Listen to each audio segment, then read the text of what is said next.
আমার হাতে দুইটা ফোন আছে, স্যামসাং A15, একটা হলো 4G, এটা হলো 4G আর এটা হলো কিন্তু আপনার 5G। ওটা আমি এখন আনবক্স করবো, আর ওটা প্রাইস কিরকম বা ভিতরে কি কি আছে আপনাদেরকে এটা আমি আনবক্স করে দেখাইতেছি। তো বর্তমান যে নতুন মডেলের স্যামসাং ফোন যেগুলো আসে এগুলার ভিতরে কিন্তু আপনার কিছু আয় না, শুধু ফোনটাই আসে আর একটা কেবল আসে।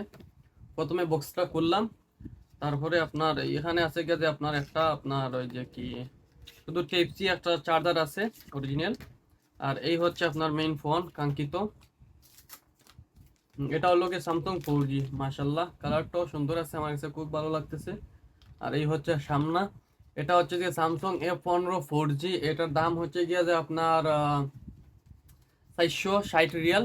আপনার ডেলিভারি চার্জ আলাদা, ঠিক আছে? যদি ফোনগুলো যদি কেউ নিতে চান তাহলে আমার সাথে যোগাযোগ করতে পারেন। এই হচ্ছে পিছন গালা। আর এটা হইলো কি Samsung 4G, Samsung A15 5G। এটার দাম হইলো কি আপনার 650 রিয়াল। এটা